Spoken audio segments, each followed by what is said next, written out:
Assalamualaikum warahmatullahi wabarakatuh.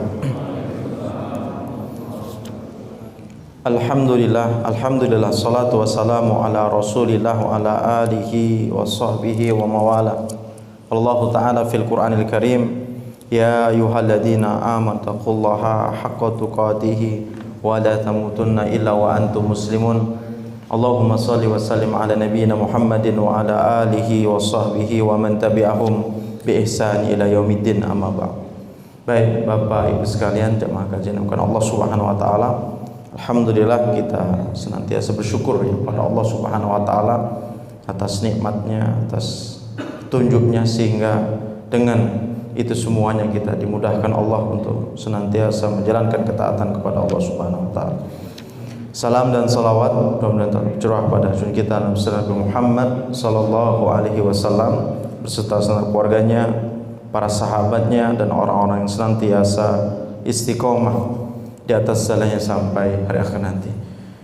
Baik Bapak Ibu sekalian bukan Allah Subhanahu wa taala, pada malam hari ini kita lanjutkan kajian bab thaharah kita. Kita sampai pada sunanul fitrah, ya, tentang sunnah fitrah.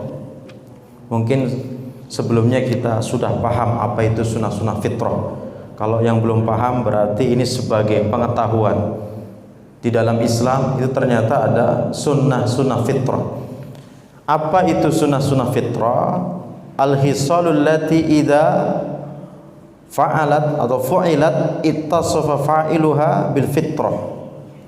Yaitu sebuah tradisi, ya, yang jika dilakukan oleh seseorang, maka orang tersebut, ya, telah menjalankan sebuah fitrah atau sebuah tabiat yang Allah Subhanahu wa taala tetapkan kepada hamba-hambanya.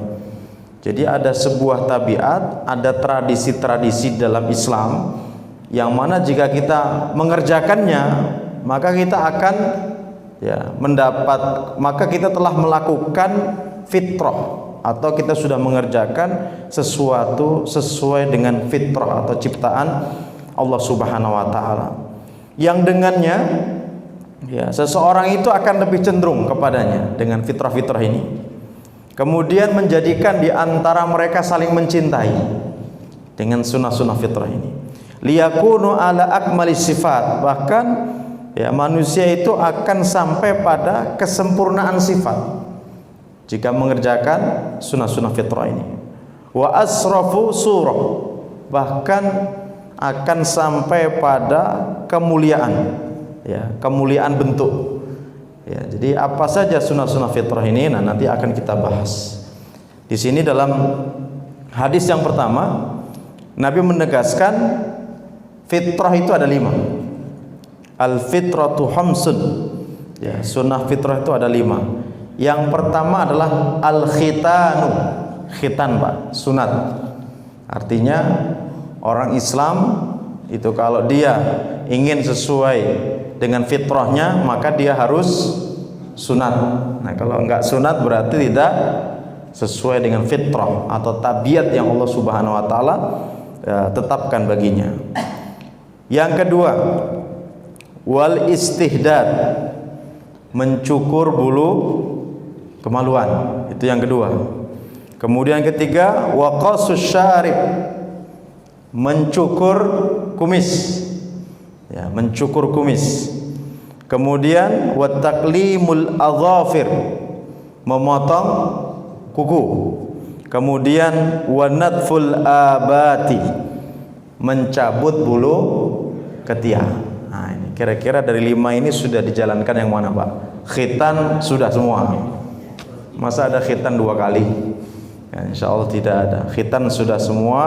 Istihdad, qasus syarib, yang punya kumis silahkan dipendekkan, karena ini bagian daripada sunnah Nabi untuk memendekkan kumis, ya. Kemudian wa taqlimul adhafir, memotong kuku, jelas, ya. Kemudian mencabut bulu ketiak. Kalau ketiak, bulu ketiak sunnahnya tidak dicukur tapi dicabut, begitu Pak, ya. Ya, kalau kita melihat kepada para ulama pendahulu kita, itu Imam Syafi'i rahimahullah taala, beliau salah seorang yang tidak mencabut bulu ketiak, bukan karena apa-apa Pak, tapi karena beliau tidak ada waktu untuk mencabut bulu ketiak itu. Akhirnya beliau memohon ampunan kepada Allah Subhanahu wa taala, ya Rabb, karena kesibukanku dalam thalabul ilmi, ya, dan karena waktuku yang tidak ada untuk mencabut bulu ketiak itu, maka saya hanya bisa mencukurnya. Nah, kalau Bapak sekalian kayaknya sih punya waktu, masalahnya Facebookan terus kok, masa nggak punya waktu untuk mencabut bulu ketiak. Baik, di dalam hadis ini ada 5. Kemudian hadis yang berikutnya, hadis Aisyah, qala Rasulullah sallallahu alaihi wasallam, dari hadis Aisyah bahwasanya asyarun minal fitrah. Fitrah itu ada 10. Ya, fitrah itu ada 10. Yaitu sunnah-sunnah fitrah yang kalau kita mengerjakannya, kita sudah sesuai dengan fitrah yang Allah tetapkan bagi kita. Apa itu yang pertama? Yang pertama adalah qasyus syarib, ya, memendekkan kumis. Ya. Wa ikhfa'u lihyah, memanjangkan jenggot. Nah, jadi ini satu paket ya. Kumis dipendekkan, jenggot dipanjangkan. Nah, itu. Jangan kumis dan jenggot dipanjangkan semua. Kalau kumis dan jenggot itu dipanjangkan semua, itu seperti orang-orang Yahudi. Maka Nabi memerintahkan kita untuk khaliful musyrikin.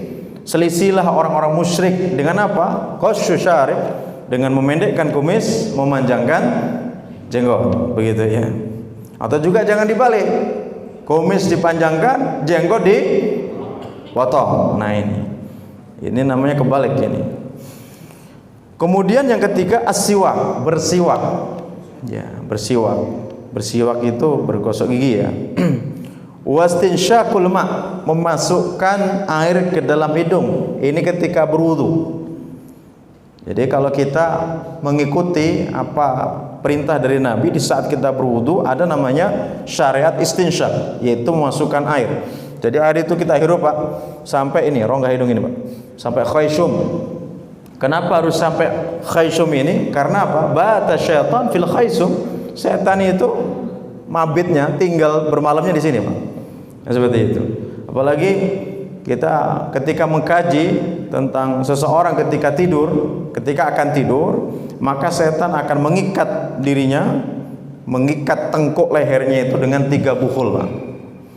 Ketika mengikat buhul yang pertama, setan akan mengatakan alaika lailun tawilun farkud, bagimu malam yang panjang, tidur laplah kamu, gitu ya. Diikat buhul yang kedua, bagimu malam yang panjang, tidur laplah kamu. Buhul yang ketiga juga demikian.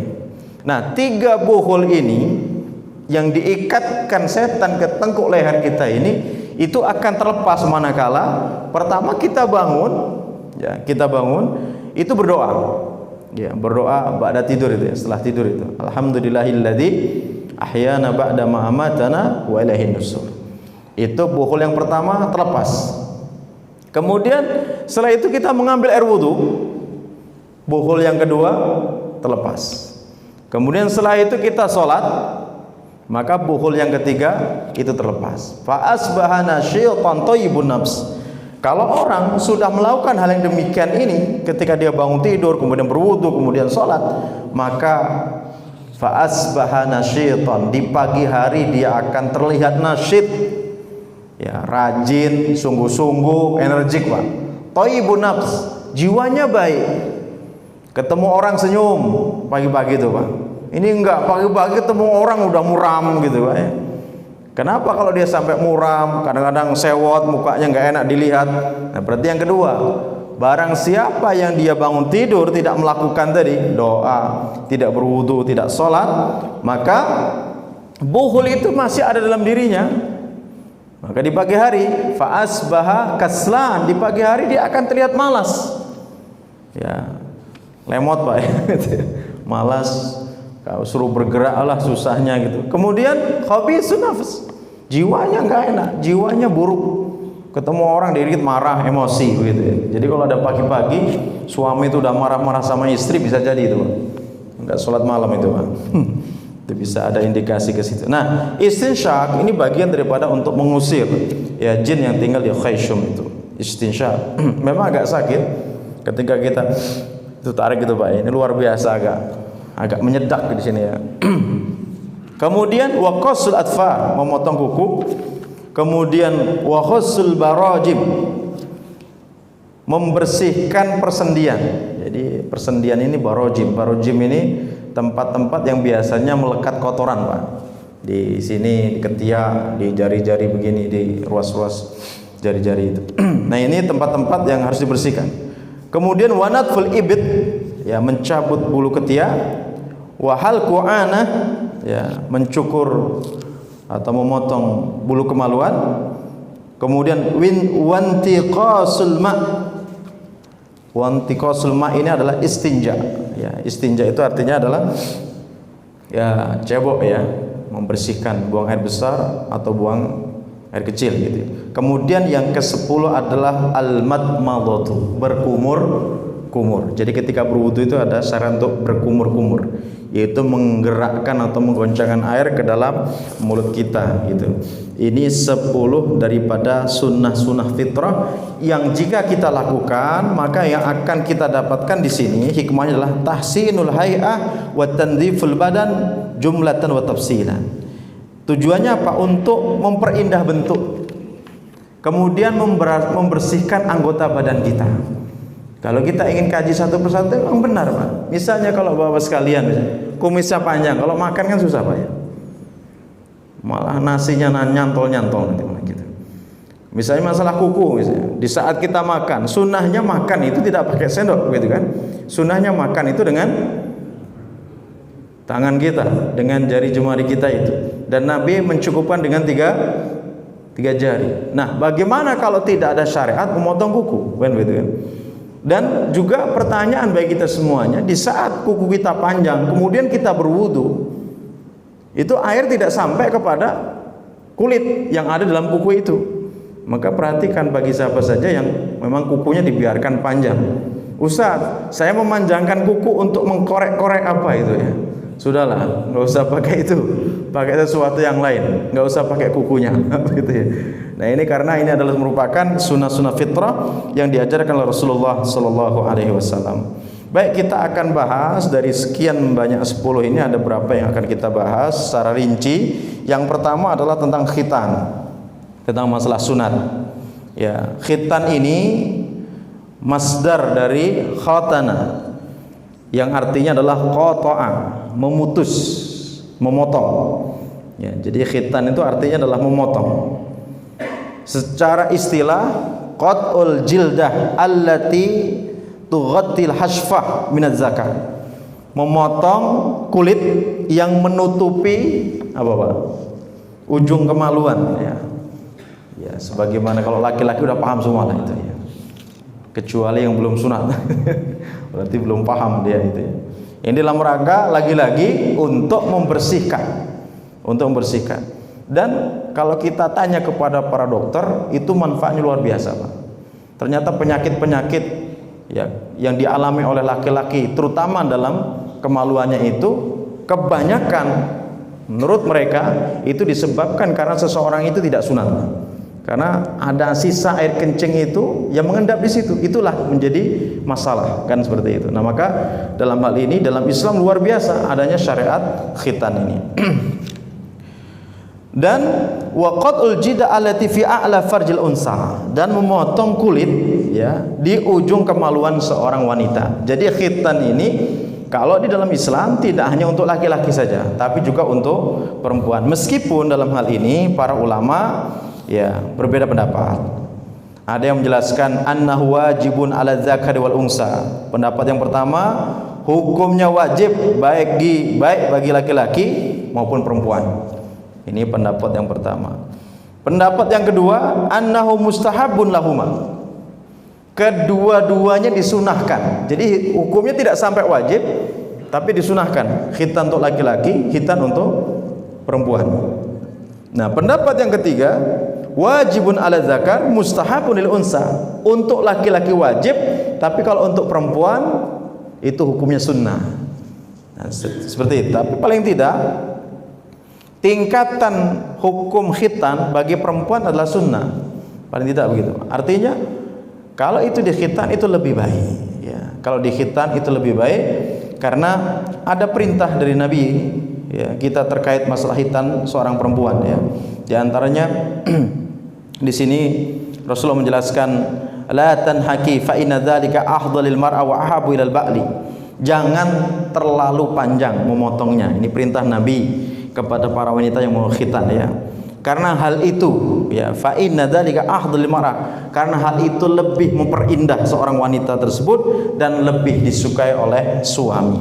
Yang tujuannya kalau untuk khitan bagi perempuan di sini adalah annahu yuqallilu min syahwatiha. Untuk bahasa di sini yuqallil itu mengurangi ya syahwatnya yang berlebih.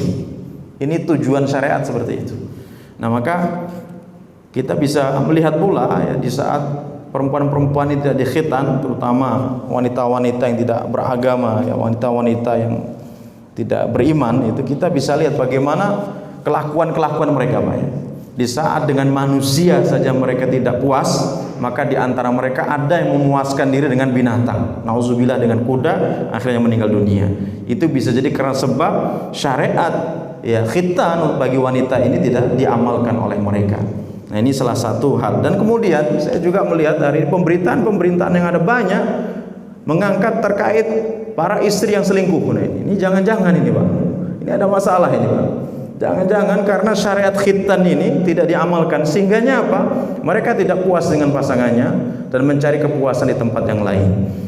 Nah, maka semuanya pastinya ada sebab musababnya yang tentunya dalam syariat coba kita kaji. Oh, bisa jadi karena syariat khitan ini tidak diamalkan oleh bagi seorang perempuan. Ini untuk perempuan. Dan insya Allah hari ini para bidan pun sudah memahami tentang syariat khitan bagi wanita. Jadi saat kita bawa anak perempuan kita, Bu, mau saya khitan. Nah, bidan sudah paham caranya bagaimana menghitan seorang wanita itu. Nah, kemudian kalau di dalam syariat ya, jadi kalau kita ingin melihat di sini, pertama kali yang khitan di muka bumi ini siapa? Syariat khitan diajarkan oleh Nabi Ibrahim alaihissalam. Ini dalam hadis riwayat Bukhari dan Muslim, hadis yang sahih, Rasulullah bersabda, ihtatana Ibrahimu Khalilur Rahman. Nabi Ibrahim, kekasih Allah Subhanahu wa taala, itu khitan ya ba'da ma atat alaihi 80 sana. Ketika beliau sudah berusia 80 tahun. Jadi Nabi Ibrahim itu sunatnya usia 80 tahun, Pak. Dan khitannya itu dengan apa? Kampak. Dengan kampak ya. Jangan diuji coba Pak ya. Karena ingin mengikuti Nabi Ibrahim juga pakai dengan kampak nanti. Gawat. Kalau pas menjatuhkannya tidak tepat malah berbahaya ya. Bisa-bisa akan bermasalah itu ya. Karena ini masalah memotong sesuatu ini urusannya besar. Urusannya besar karena ini penentu. Jadi Nabi Ibrahim alaihissalam ya pertama kali ya beliau khitan, dan syariat inilah yang juga ditetapkan ya di syariatnya Nabi kita Nabi Muhammad sallallahu alaihi wasallam. Kemudian dari Nabi juga di saat itu beliau pernah berkata kepada seseorang yang masuk Islam. Maka orang yang masuk Islam itu kalau kita kembalikan kepada fatwa-fatwa para ulama, hukumnya tetap wajib bagi mereka untuk khitan seusia berapapun mereka, begitu ya. Bahkan di sini alqi anka sya'ral kufri wahtatin. Jadi ketika Nabi melihat ada orang yang masuk Islam, apa yang beliau ucapkan kepada orang tersebut? Buanglah rambut kekufuran dalam dirimu itu. Khitanlah kamu, kan begitu. Jadi Nabi menyebut orang yang belum berkhitan itu ada syi'rul kufur atau syiar kekufuran.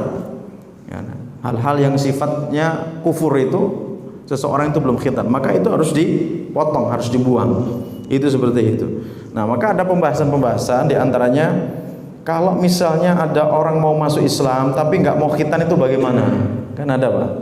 Jadi diperbolehkan, ya tetap ada pembolehan. Nanti bisa dirujuk dalam kitab Lajnah Daimah lil Busyi wal Iftah. Di sana juga diterangkan bahwasanya kalau ada orang mau masuk Islam tapi takut dengan hitan itu ya, maka orang ini nggak perlu dihitan, nggak apa-apa, gitu ya. Tapi bagi siapa saja yang memang mereka masuk Islam dan siap untuk dihitan, maka menghitannya itu sebuah keharusan.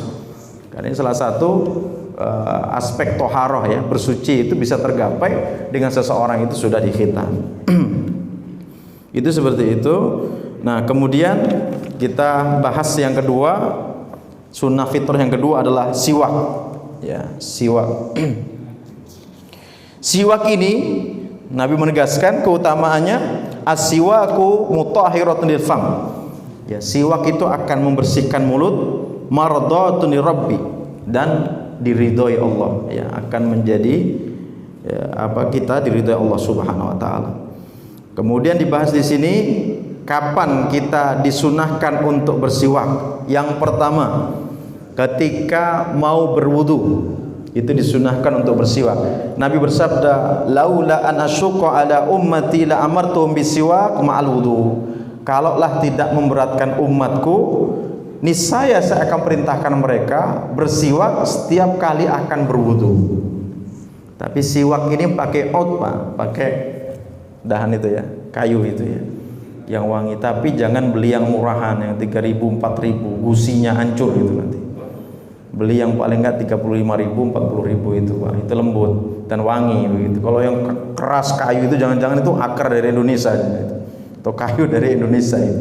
Jadi yang lembut dan memang wangi dan sebenarnya lebih fleksibel, bisa dibawa kemana-mana. Kalau kita ini kan pakai sikat gigi seringnya, Pak ya, itu nggak bisa dibawa ke masjid kemana dan sebagainya. Karena memang ada waktu-waktu di mana Nabi itu pakai siwak terus begitu ya. Di antaranya ini ketika beliau mau berwudu. Kemudian indah sholat, ketika mau sholat, laula nasyuka ala ummati amartum bisiwaki indah kulis sholat. Kalau tidak memberatkan umatku, niscaya saya akan perintahkan mereka untuk bersiwak ya setiap kali akan sholat. Hatta ketika beliau sholat malam, ketika beliau sholat malam itu, Pak, setiap dapat 4 rakaat beliau istirahat sambil bersiwak. Kemudian bangkit lagi 4 rakaat, berhenti lagi, bersiwak lagi, seperti itu. Kemudian inda qiraatul Quran. Kapan kita dianjurkan untuk bersiwak? Yaitu di saat membaca Al-Quran. Ini lihat hadis Ali radhiyallahu anhu, sahabat Ali. Umirna bisiwak, kami diperintahkan untuk bersiwak. Dan beliau berkata, innal abda idza qama yusalli, sesungguhnya seorang hamba ketika dia salat, atahu malak, maka akan didatangi seorang malaikat. Masyaallah ya. Faqama khalfah yastami'ul Qur'an wa yadnu. Kemudian malaikat tadi akan berdiri di belakangnya mendengarkan Al-Qur'an dan terus mendekat, wa yadnu. Jadi malaikat itu ketika kita salat itu dia akan mendekat kepada kita. Fala yazalu yastami'u wa yadnu hatta yad'ufahu ala fi. Sampai-sampai malaikat itu akan terus mendekat dan meletakkan apanya? Fahu, mulutnya di mulut kita, Pak, ketika kita sholat. Begitu. Fala yaqra'a ila kana fi jawfil malak. Maka tidaklah seseorang membaca ayat melainkan membacanya itu di mulutnya seorang malaikat tadi itu. Coba antum bisa bayangkan, antum bisa makan petai, Pak. Sholat. Malaikat itu kan di depan kita. Artinya malaikat itu akan terganggu dengan sesuatu yang mengganggu manusia. Kalau manusia dengan bau-bau itu terganggu, Pak, malaikat juga akan terganggu. Begitu. Ini tidak. Habis makan bawang merah, bawang putih mentah, nggak gosok gigi dulu, langsung sholat. Wah, itu malaikatnya langsung kabur itu, Pak. Nggak mau mendekat. Maka Nabi menjelaskan, man akala basolan aw sauman fala yaqrabanna musallana. Barang siapa yang memakan bawang merah atau bawang putih mentah, maka jangan sekali-kali mendekati tempat sholat kami. Gitu ya. Kalau hari ini ilahnya kan bau bawang merah, bawang putih mentah itu kalau dimakan kan bau. Kalau hari ini ya setiap makanan yang memiliki bau yang apa bahasanya, menyengat, gitu ya. Maka kalau bisa ya dihilangkan dulu, baru datang ke masjid, begitu ya. Di antaranya apa? Makan pete, jengkol, dan juga duren. Nah, kalau duren ini lebih berbahaya menurut saya. Kalau mau sholat taraweh, himbauannya jangan makan duren. Kasihan, Pak. jamaah kanan kirinya kasihan. Sudah, kalau sudah bersendawa itu Pak, mabok itu kanan kiri itu, dia bisa pingsan itu. Ada manfaatnya juga itu pakai masker itu Pak. Kalau ada kawannya bersendawa nggak bau gitu ya. Nah itu, karena mendekat, dia akan mendekat kepada kita. Nah ini malaikat. Masya Allah ya. Jadi memang ada malaikat-malaikat yang ditugaskan untuk mendampingi kita. Ada malaikat-malaikat. Contohnya seperti ini. Jadi ketika Nabi menjelaskan, ketika seorang Muslim mendoakan saudaranya yang jauh, yang tidak ada di sisinya, maka di sampingnya itu ada malakun muwakkal, ada malaikat yang disertakan, ada malaikat yang diwakilkan Allah kepada orang tersebut. Ketika seseorang itu mendoakan fulan kebaikan, maka malaikat tadi akan mengatakan walaka bimisli, dan bagimu juga seperti itu. Gitu Pak. Jadi kalau antum mau kaya, doakan orang lain supaya kaya. Nanti malaikat di samping kita, bagimu juga seperti itu. Ya Allah, jadikan putra putrinya menjadi anak yang soleh dan soleha untuk fulan. Malaikat di samping kita, bagimu juga seperti itu. Maka jangan bakhil mendoakan orang lain, kan begitu. Jangan bakhil mendoakan orang. Ternyata di samping kita ada malaikat yang diwakilkan kepada kita. Dan ternyata malaikat ini, ya, ada malaikat yang bertugas di siang hari, ada malaikat yang bertugas di malam hari. Ya, innal malaika yata'aqabuna alaikum, kata Nabi. Malaikat itu datang silih berganti mendatangi kalian, membantu kalian, menolong kalian, mendampingi kalian. Ada malaikat malam, ada malaikat siang. Nah, hari ini shiftnya malaikat malam, Pak. Nah, shiftnya mereka 12 jam. Bukan 3 shift, Pak ya. Kalau malaikat itu 12 jam, 12 siang dan malam gitu ya. Nah, wa yastami'una fi sholatil fajri wa sholatil asr, dan mereka bertemunya antara malaikat siang malaikat malam itu pada salat subuh dan salat asyar. Maka ada keutamaan ya, man sholal bardaini dakhala jannah. Barang siapa yang salat pada dua waktu yang dingin, maka dia akan masuk surga, yaitu salat subuh dan salat asar. Ada apa dengan asar? Jadi malaikat tadi, malaikat siang tugasnya selesai pada waktu asar. Malaikat malam turun. Malaikat siang tadi naik memberikan laporan kepada Allah Subhanahu wa taala. Setelah itu Allah bertanya, "Kaifa taraktum ibadi?" Bagaimana keadaan hambaku di saat kalian tinggalkan? Apa jawaban mereka para malaikat? "Taraknahum wa hum yusallun." Saya tinggalkan mereka ya Rabb, mereka sedang salat, yaitu salat asar. Jadi kalau antum salat asar Pak di masjid, tercatat itu, naik itu laporannya kepada Allah Subhanahu wa taala. Gitu ya. Begitu juga salat subuh, yang shift malam selesainya pada waktu subuh. Gitu ya. Malaikat siang turun, malaikatnya malam naik memberikan laporan lagi. Ditanya lagi sama Allah, bagaimana keadaan hambaku di saat kamu tinggalkan? Jawabannya apa? Taraknahum wa hum yusallun. Saya tinggalkan mereka, mereka sedang salat ya Rabb, yaitu salat subuh. Jadi terlapor. Kalau hari yang kita khawatirkan adalah hari Senin dan hari Kamis. Ada apa dengan hari Senin dan hari Kamis? Dan kenapa ada syariat puasa Senin dan Kamis? Karena pada hari itu amal-amal itu ditampakkan di hadapan Allah Subhanahu wa taala. Allah akan melihat perbuatan kita itu Pak, dan Allah akan mengampuni setiap dosa-dosa yang kita lakukan ketika ditampakkan pada hari Senin dan Kamis itu. Kecuali siapa? Al-mutahajiraini. Kecuali dua orang yang saling bersengketa, yang diem-dieman Pak. Maka jamaah sini awasnya, yang diem-dieman ini ya, nggak saling tegur. Karena apa? Kata Allah, kecuali. Jadi dosa itu sudah ditampakkan, amal itu sudah ditampakkan, ya, sama Allah tidak diampuni. Kecuali siapa? Tidak diampuni untuk siapa? Orang-orang yang masih saling diem-dieman. Maka dalam Islam tidak boleh mendiamkan saudaranya dengan perkataan dan ucapan lebih dari 3 hari. Kalau sudah mau 3 hari Pak, datangi ya, kemudian minta damai, datangi, selesaikan masalahnya. Jangan sampai kita mendiamkan saudara kita lebih dari, karena kalau tidak, amal kita Pak, kalau di situ ada dosa-dosa yang tidak Allah ampuni, begitu ya. Jadi kalau kita berbicara hari Senin dan Kamis. Kalau masalah waktu yang mulia itu Masya Allah ya, salat subuh dan waktu asar. Baik, kita lanjutkan sedikit. Kapan lagi kita dianjurkan untuk bersiwak? Yaitu inda dukhulil bait, ketika masuk rumah. Ini Masya Allah ya, Nabi itu betul-betul menjaga keindahan, kebersihan, sampai ketika mau masuk rumah pun menemui istrinya, beliau bersiwak terlebih dahulu. Coba, kadang-kadang para suami egois, kadang-kadang Pak, gitu ya, menuntut istrinya apa Pak? Wangi. Kalau pulang dari mana-mana pengennya sudah di ambang pintu muka berseri-seri wangi, maunya begitu Pak ya. Tapi ada yang protes, Ustaz memang harusnya begitu, tapi saya nggak pernah dimodalin gitu kan. Beli make up aja nggak ada duit, begitu ya. Kadang juga suami egois Ustaz, ketika habis mandi wangi pergi, giliran bau pulang ke rumah, begitu Pak ya.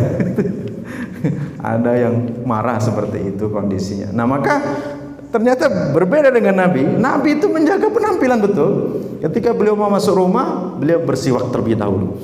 Kemudian yang terakhir, kapan disunahkan untuk bersiwak? Yaitu indal qiyam li sholatil lail, ketika bangun malam untuk sholat. Nah ini menjadi kebiasaan Nabi, sebelum sholat malam beliau bersiwak terlebih dahulu. Allah a'lam bishawab. Demikian kajian kita terkait sunnah-sunnah fitrah, dan kita membahas tadi khitan dan syariat siwak ya, siwak, dan alhamdulillah kita paling tidak sudah tahu keutamaannya bagaimana. Demikian mungkin dari Bapak sekalian, kalau ada hal-hal yang ditanyakan kami persilakan. Fadhal.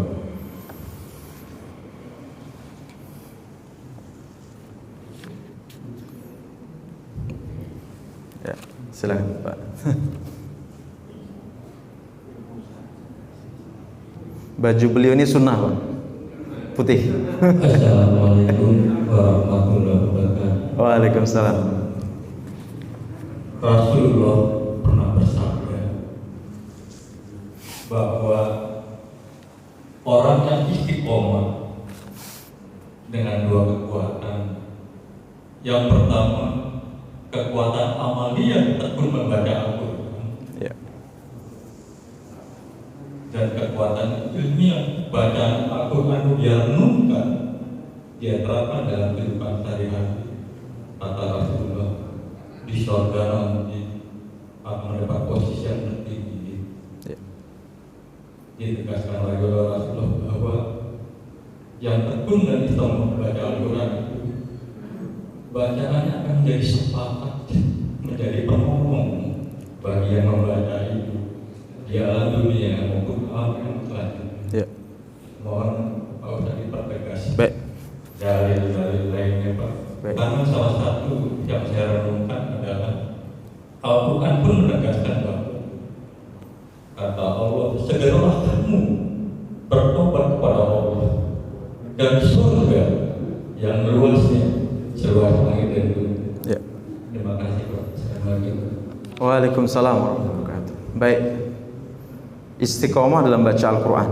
Ya. Ini pekerjaan yang paling sulit dilakukan oleh umat Islam hari ini, Pak.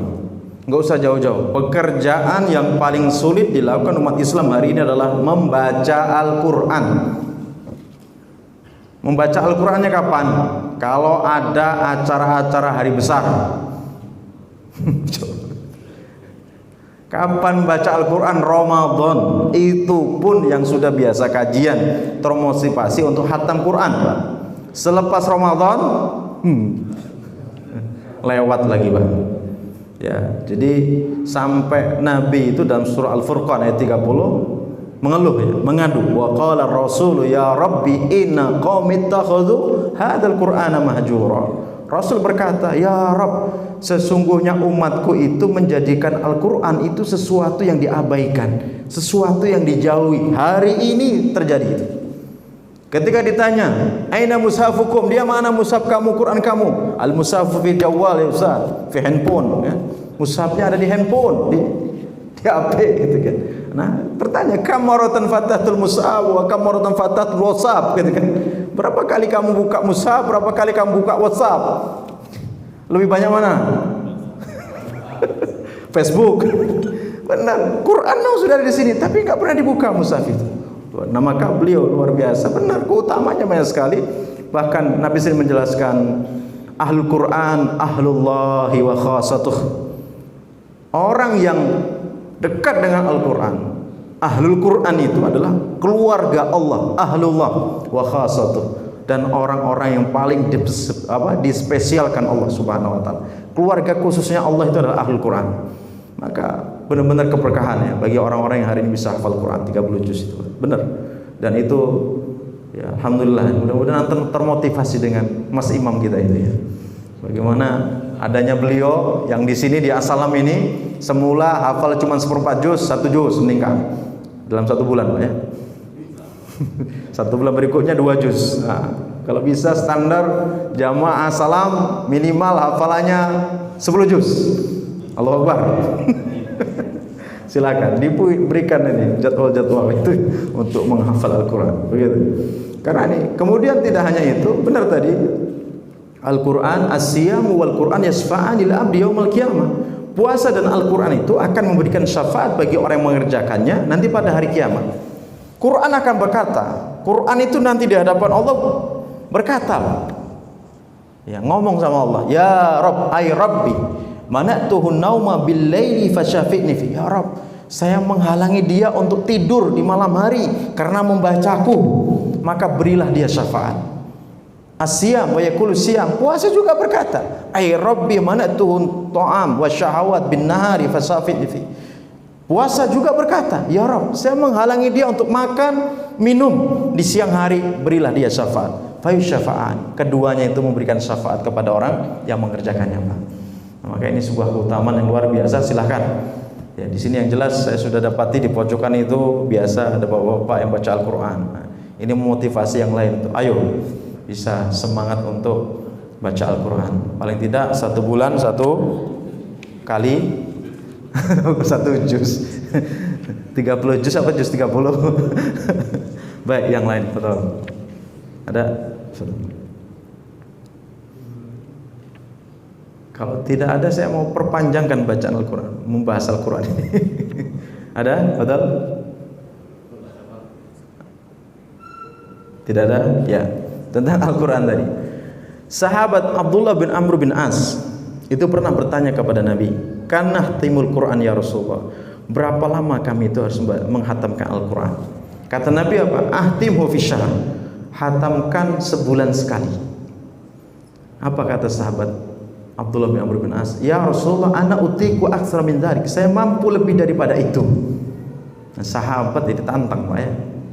Akhirnya kata Nabi, "Ahtimhu fil isrin." Ya sudah, hatamkan 20 hari sekali.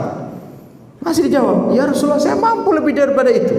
"Ahtimhu fi khamsati asyar." Ya sudah, hatamkan 15 hari sekali. "Ya Rasulullah, saya mampu." Sudah, hatamkan 10 hari. "Saya mampu." Hatamkan 7 hari sekali. "Saya mampu." Nah, di saat itu Rasulullah diam. Nah, maka paling tidak kalau di luar Ramadan itu jangan lebih dari 3 hari, Pak. Karena pasti orang itu tidak akan bisa mentadaburi ya. Paling tidak ya 1 pekan itu hatam sekali lah minimal begitu.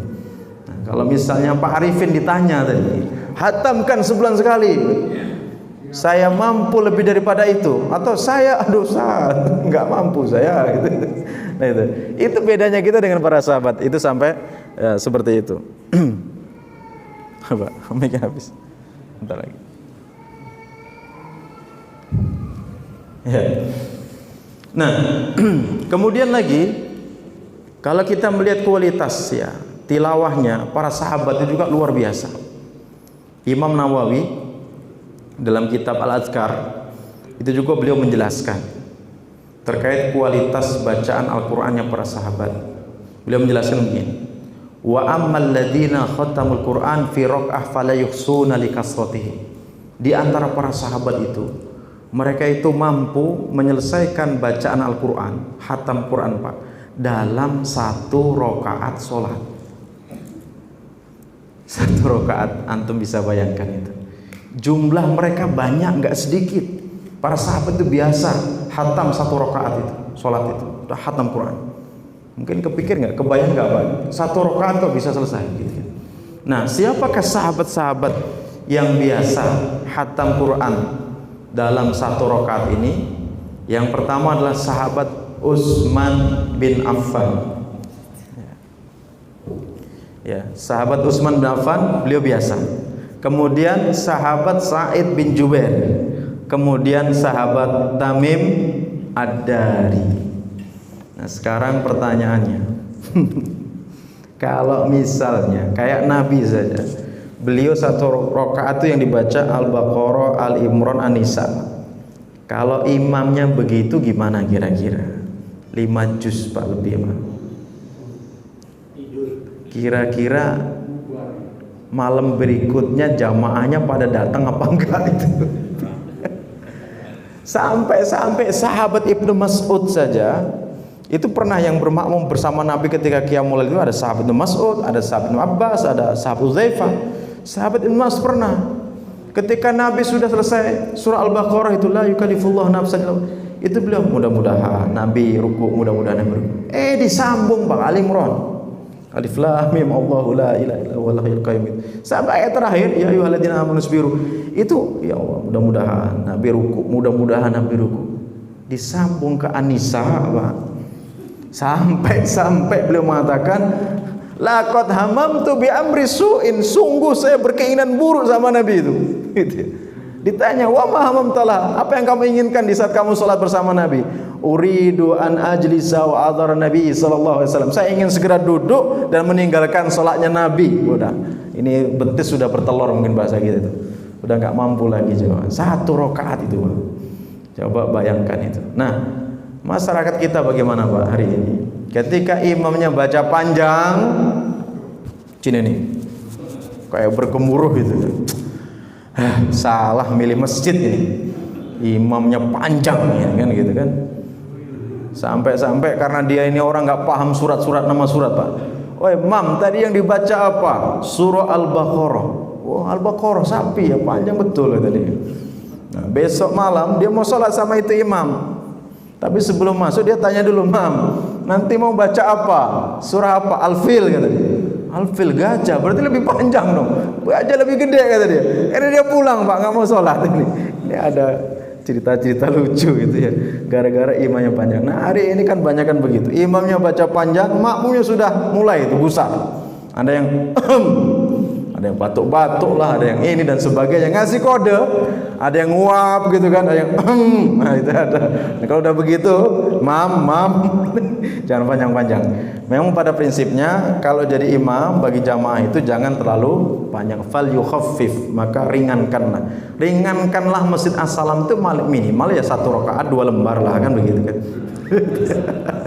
Tapi dilihat ya kalau sudah banyak yang tua, asam uratan. Kata Nabi, karena jamaah itu ada yang sakit, ada yang tua, ada yang lemah, ada dan sebagainya, maka falyukhaffif, maka ringankanlah. Jadi imam akan melihat dulu kualitas makmumnya ini. Kalau banyak tua-tua ada bongkok-bongkok begini ya diperingat. Tapi kalau sholat sendiri silahkan diperpanjang sesukanya seperti itu. Mungkin demikian Bapak Ibu sekalian berkat Allah Subhanahu wa taala kajian kita pada malam hari ini mudah-mudahan bermanfaat. Mari kita tutup dengan mengucap alhamdulillahirabbil alamin dan doa kafaratul majelis. Subhanakallahumma wa bihamdika asyhadu an la ilaha illa anta astaghfiruka wa atubu ilaik. Wassalamualaikum warahmatullahi wabarakatuh.